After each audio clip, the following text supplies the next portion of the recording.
All right, everyone. Can everyone hear me? Okay. Yes.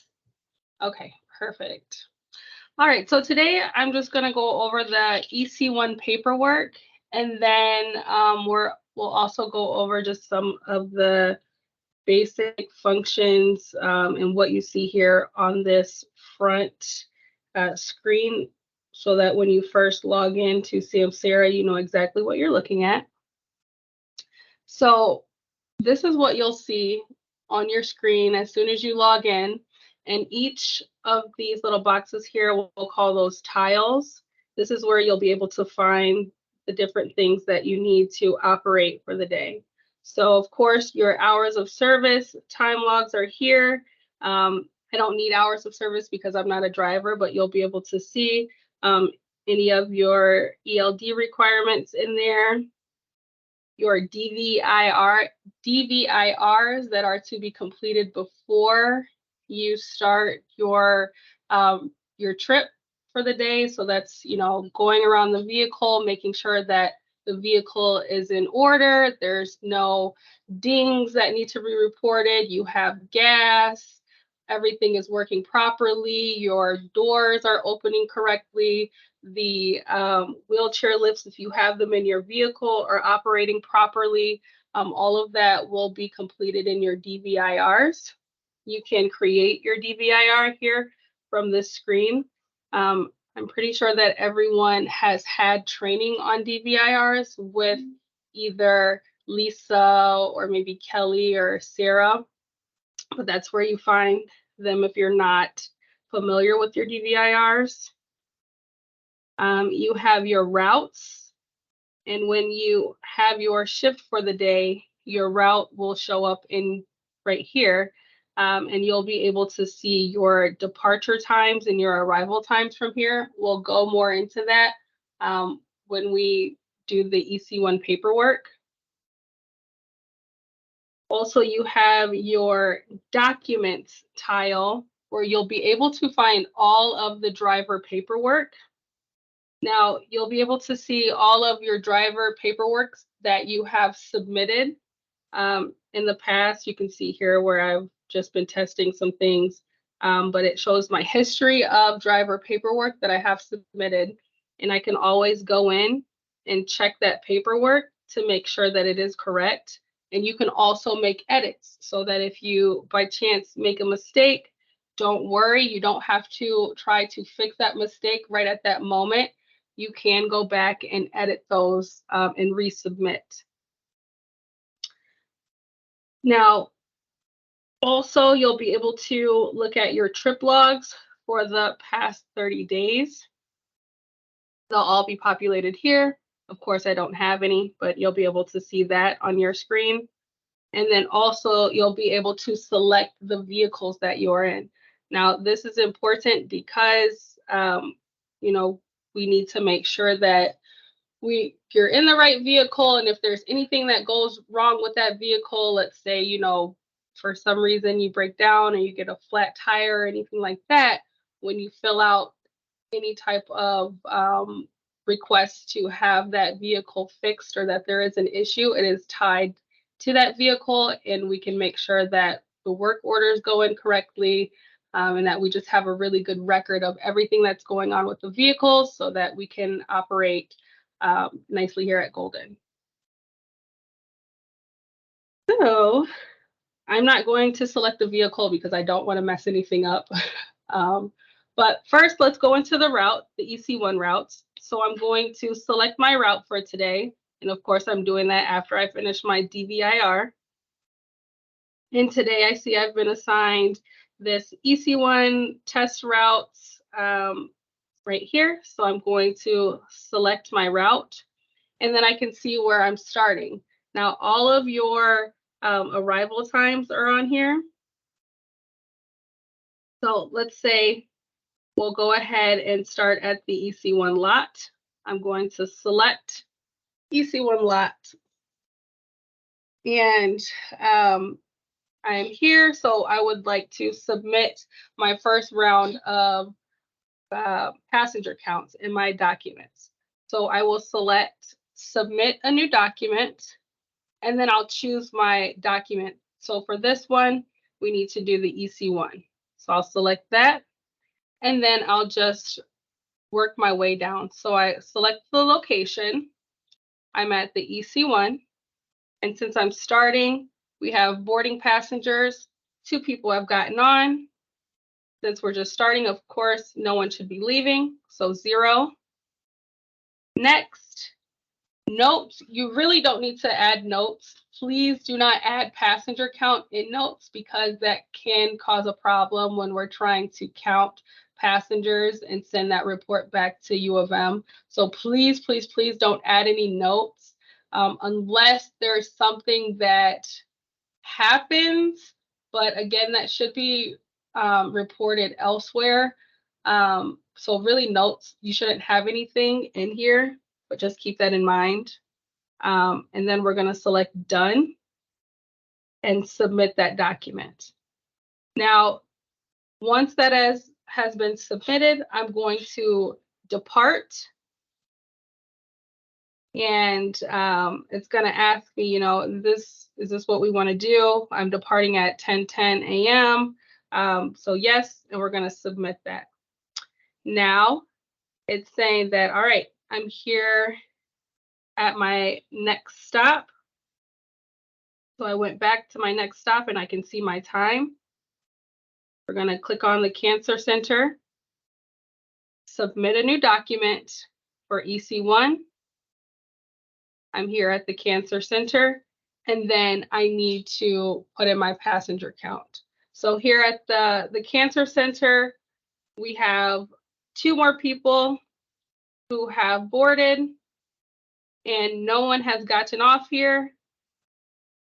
So then we'll go to the next place. Notes, we don't have anything, and these counts are only for that location. So right now I should have a total of 4 people on the bus. No one has gotten off. Submitting. Okay. So now my next stop is Mott. I need to make sure that I'm departing. Now you shouldn't have to manually arrive at a location because the app will know when you reach your location. So you can see that I'm here manually arriving. You shouldn't have to do that because it'll know once you get to your stop.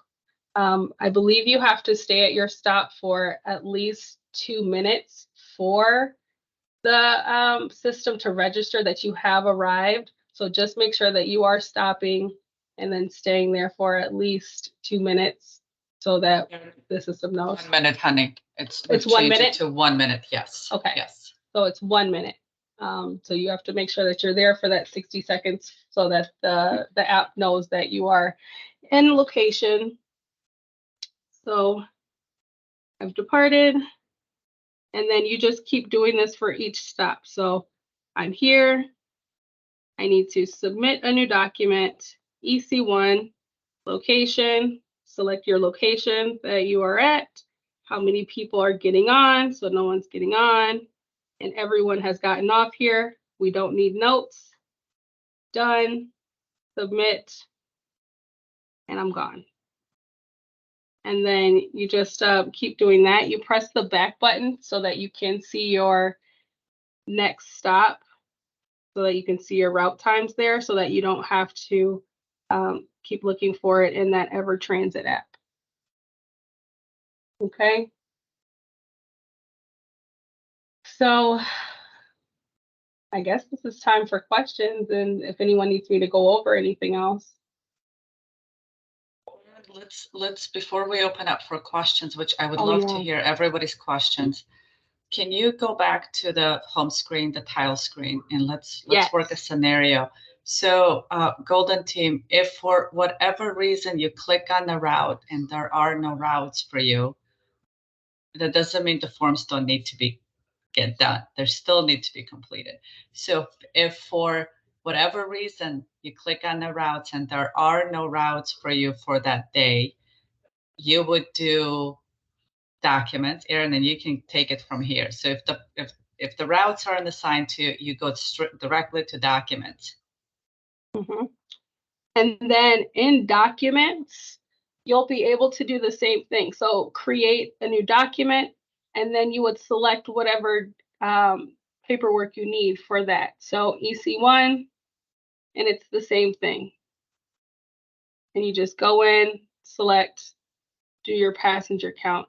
And this needs to be done for every stop. Every stop. So that everybody is on the same page and understand why this is important. University of Michigan, every month when we send our invoices for them to pay Golden for the work, they also ask for passenger count for the entire month. So we provide passenger count to University of Michigan every month. And it's extremely important that that passenger count is accurate. So for example, yesterday we looked at the data and we had 3 passengers getting on the bus and only 275 passengers exiting. So naturally you would say, what happened to the 25 passengers that looks like stayed on Golden buses throughout the night and day? That should not be happening. So the number of passengers entering the bus and the number of passengers exiting the bus at the end of the day should match. And it only matches when everybody counts properly. So that's the reason we're asking our chauffeurs to do this, not because we want to, it's because that's a required for University of Michigan, and that's what they want to see every single month before they pay invoices. Now we can open up for questions. Please unmute and ask. I have a question. When generating a route in documents, does it automatically start your times, or do you have to put your times in? Will it default to the times? You do not need to enter times. Sharon, that's a great question. The system automatically captures the time, the vehicle assigned, because you've chosen your vehicle.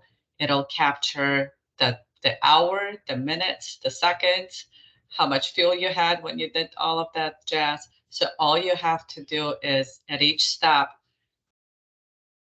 choose the proper stop and count passengers. That is Thank it. you. And while we're on paper, that was a great question. While we're on paperwork, the 150-mile document does not need to be completed any longer. Does not. Nobody needs to do a 150-mile form going forward.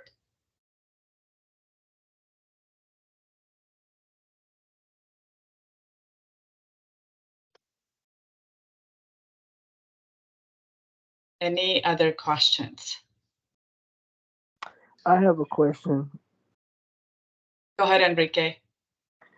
Because I work the overnight shift for on demand, does the paperwork is the same? Because whenever, like, we, of course, we don't have like a specific route for like EC1.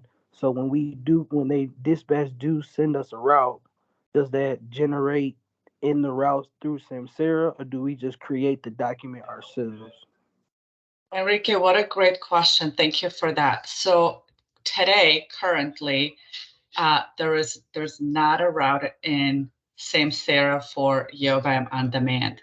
In the near future, there will be, but today there is not. So what you would do, and Erin can demonstrate that, you would go to that documents tile, and then you probably would scroll through until you get to U of M on demand.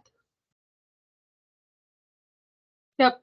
And then, so I'll just start from the beginning. So just documents, create a new document, and then the UMOD, put in your trip reservation. You would select the service type,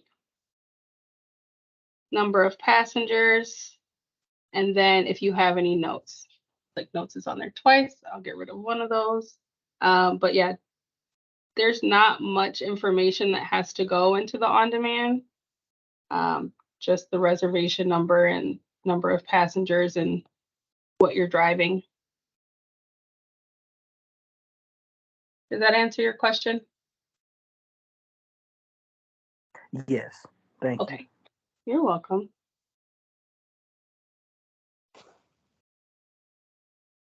two really good questions. Anybody else? I see James is raising his hand.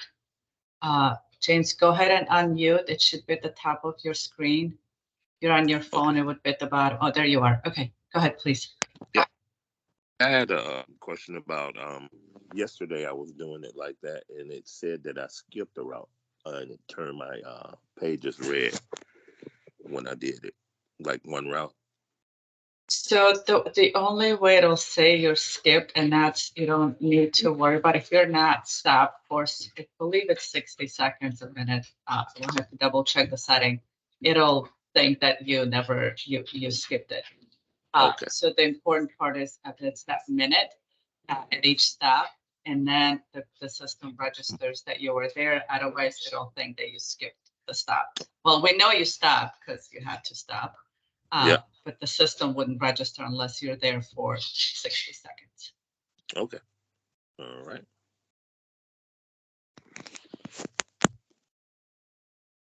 I see Gary unmuted. Do you have a question, Gary? Is any of the paperwork changing for flex rides? Yes. Yes. So when we say changing, they're very, very similar to what they were in what they are in the driver app. They're just transitioning to Samsara with a few tweaks. But Erin, you're on it. Let's take it from the beginning so that everybody's on the same page. The title. Yeah, absolutely. So if we go to documents and then create a new document, select flex here. So it's pretty similar to the old paperwork. So you would put in your trip reservation number here. The flex ride type, so east or west, and then the transfer. Now this is a little bit different just because of the limitations we have with creating forms in Samsara. So before you would say, okay, was this a transfer taken or given? Sometimes it can be both. Samsara doesn't allow us to select more than one option in the radio builder. So you would just enter the number that applies to the transfer type. So if this was a transfer taken, you would add a 1. You would put 1 here. And then if it was a transfer given, then you would just add a 2 here as well, if that makes sense. That's what's a little bit different about that. Now, it'll also ask if this was shared. And if so, then I need you to put in that reservation number as well. You have the option of adding up to 3 additional reservation numbers. You don't have to re-enter the reservation number that you put in at first, but if it is a shared and there's another reservation number associated with that, you'll add it to shared 1, shared 2, shared 3. So in total, there can be, 4 reservations associated with one shared. We shouldn't have that many, but that option is there. Then you'll put in your number of full fare passengers. If there aren't any full fare, then you would just put 0. Discount passengers, let's say there's 1, we'll put a 1 here. Extra passengers, if there aren't any, just put a 0. And then the discount type. So we have all of your discount types here, depending on, what kind of card they have.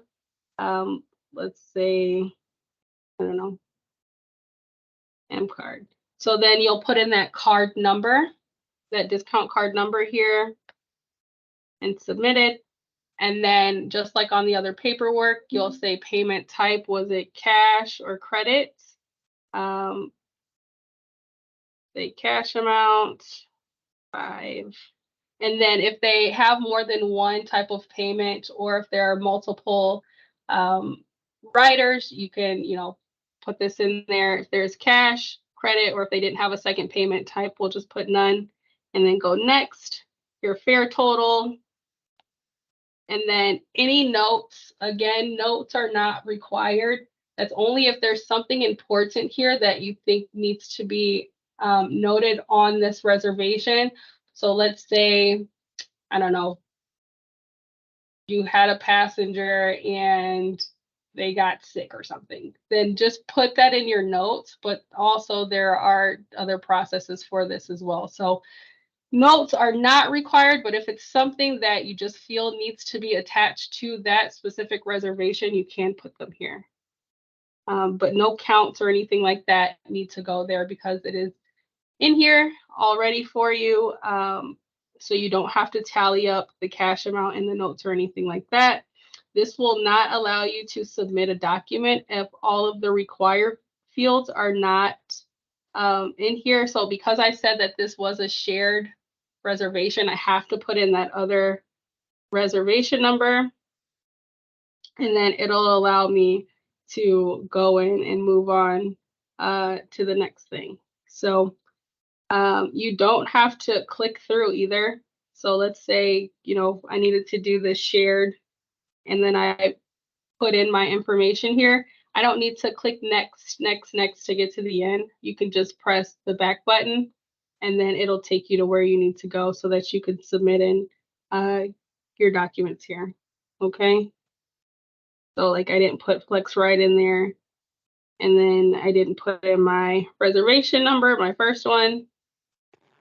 I'll back out and now I can submit because I filled in all of my information. And then again, when you submit your documents, if you say, oh shoot, I made a mistake, you can always click on that document and change anything that has been entered incorrectly and it'll update in Samsara as well. So Gary, how does that sound? Is that simple enough? Yeah, so we don't have to do them in the transit anymore. No, EverTransit is gonna go away pretty soon for EC1 operators. That nothing will be in EverTransit starting Monday. We're not gonna use EverTransit for anything for EC1. And then the rest of the routes will transition out of EverTransit shortly after. But for now, this session is primarily for EC1 operators so that they are comfortable with their documents and how to see their routes in Samsara because EverTransit is not going to be happening starting Monday. Okay. and I encourage you all to, you know, to get more comfortable in the system. You can always come in here and look at all of the documents in here and just, you know, get familiar with them. And then even if you see something that may confuse you or might be a challenge that you think that we need to look at, I encourage you to share that because we want to make sure that everyone is able to use the documents and that the documents are working for you all. So we want to make sure that this works best for Golden and all the drivers and make sure that our reporting is really good and as simple as possible. I have a question. Yes. In order to test this, to sign into Samsara, don't we have to sign into a vehicle first? No, you do not. So when you first sign in, it'll ask you to select a vehicle. You can tell it to skip the vehicle. And then if you are testing any of the forms, you don't have to submit, but if you do submit it in the notes, just write test, and then that form can be taken out of the system. Erin, can we double check on that? I think the workflow is set up so that they have to do their pre-trips before they can move on into anything else. Okay. But you might be correct. I believe, Gary, is that what you're referring to, that you have to do? You have to select a vehicle, do your pre-trip before you see this tile window that Erin is sharing? Yes. I know for me it doesn't, but it might. Yeah, I'm going to double check that for drivers. So like for mine up here, you can see where it says like no vehicle selected. And then I know when I sign in, it'll ask me to do that. Let me double check. Hold on. Let me sign out and I'll sign back in. Hold on.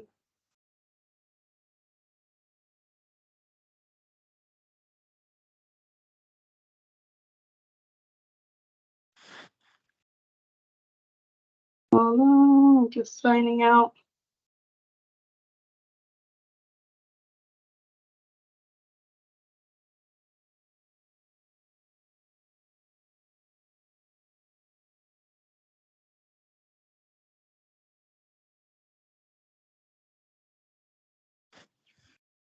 I'm testing on Sean's driver app, and it does want you to select vehicle. Does it let you skip? No. Okay. No.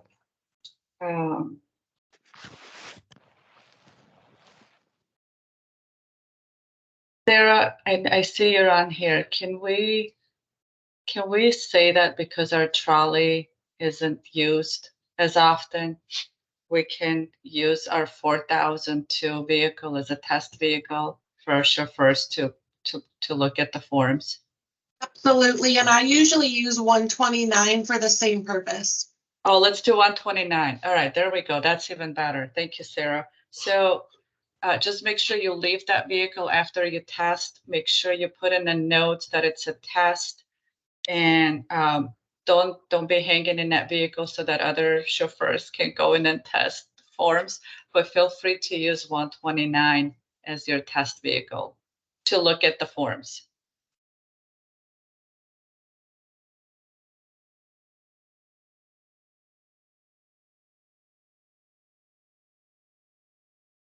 Thank you, Gary, for a great question again. Do we have any other questions before we wrap this up?